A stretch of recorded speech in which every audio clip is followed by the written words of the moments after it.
Hey, what's going on, guys? Crypto Control here. I'm going to be talking about the chart and where we're at as a project. So we started off, around the 1. We went to about the 4. Then we kind of came down because we had this period of time where we kind of hit the brakes and came up with a new plan forward. The new plan at this point was to bring in the 50% extra on top of what you purchase. And that did really well for us. We ended up going on a nice run to about a 10x we eventually made it to, which was an awesome milestone for the project. 50 million airdrop happened, and then people took profits.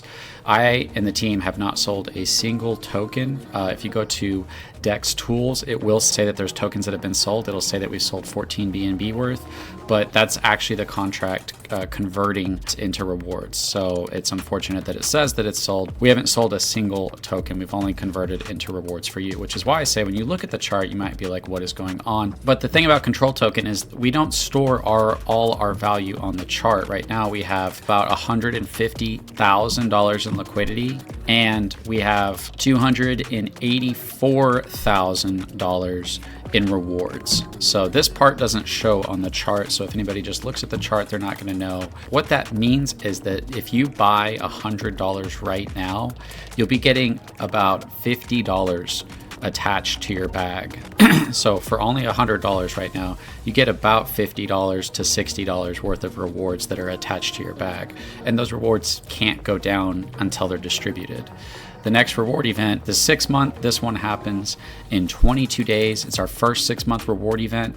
It's going to happen at the same time as the monthly reward event. So it's going to happen, the $2,000 is going to go out with the $81,000 at the same time. And that's going to happen in 22 days. Then we still have 200 days left for our $200,000 for that amount. Remember, it can only go up whether buys, sells are happening. It can only appreciate because it's a stable coin. It's an appreciating stable coin. So this is the protection of the project. What this does is this builds a floor. So if our price were to go down to around the 6, at this point, because of the rewards, you would be buying into rewards that are greater than the cost of your bag if our holders sold it down that much. So what this does is this creates a floor, but it doesn't just create a floor. It means that people, when you buy this project, you're buying into rewards, right? And you're buying into rewards that can only go up from volume. So when you throw in 1,000, you're going to get about $500 to $600 in rewards built up in the staking pools. So worst case scenario, even if the price plummeted to 0, which is just not possible because of our floor, you could stake and get at least $600 if you staked before the 6 month and the 12 month reward event. And no project has that kind of incentive attached to it where you can throw in $100, get your $100 worth of tokens, stake, and get $50 to $60 worth of rewards that can't go down. The rewards can only go up for the next amount of time based on volume. If people were to sell past the 6, you would be selling your bag for less value than what it would be worth to stake it and get rewards. If people sold below the 6, you would make money by buying. You could buy $100 and have rewards that are greater than $100. This is, even though the sell-off part kind of sucks, this is the power of Control, is we stored up all this value to protect the project for this type of moment. What would other projects do if they did a pre-sale? They wouldn't go up at all. They might go up a little bit and then they'd be somewhere down here, right? Fractions of a penny. If you apply SafeMoon tokenomics to this, what would have happened? There wouldn't be any value left. You'd have reflections with no value. They'd be devalued by the selling off. What would Evergrow would have happened? You would have gotten your stable coin, but the whales would have gotten most of it. There's no rewards left over for anybody.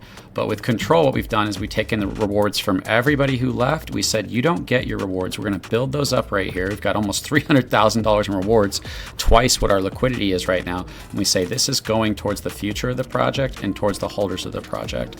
So it's super important if you're trying to have a realistic perspective of Control that you compare it to traditional cryptos and you compare it to other reward projects that you've seen.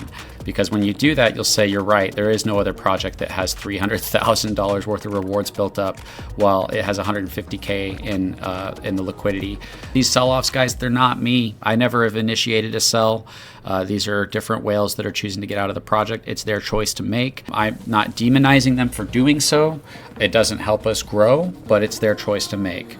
Everybody has to decide, do they want to stay in the project? Do they want to hold? Do they want to leave? You have to look at what we're doing and decide that for yourself. In terms of what we're doing for the project, in case you guys are only paying attention to videos, we are doing a blockchain. So right now we're doing a seed round for a blockchain. This blockchain is going to be something that hasn't been done before in terms of the DEX and in terms of some of the gas fees of what we're doing with the chain.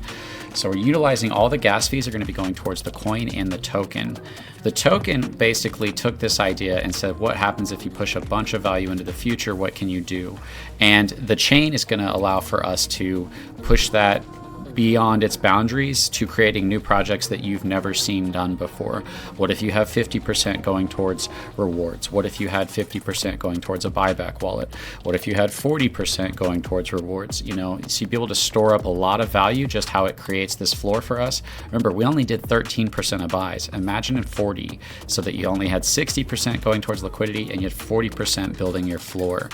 Very powerful what we're going to be able to do with this chain. We're going to be able to build projects that have never been done before, that are directly confronting all the problems of DeFi: whale dominance, unfair liquidity, being too late, rewarding sellers, punishing holders. All of that can be changed, and we're creating those solutions.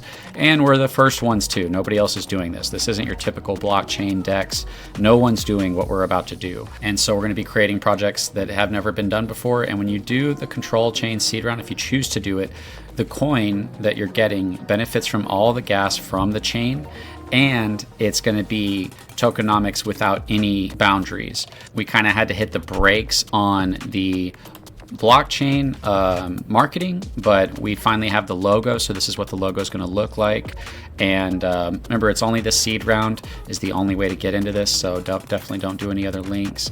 But now that we have the logo, we're going to be able to finish our white paper. They're going to be working on that later today. Then we can go back into pushing the seed round, doing the pre-sale, building the utility, and doing back to mass marketing for everything that we're doing. And so what we have going forward is quite an amazing roadmap with the blockchain, the utilities, the marketing, the tokenomic. All right, guys, drop any questions down below. I'll do my best to answer them, and I'll see you guys in the next video.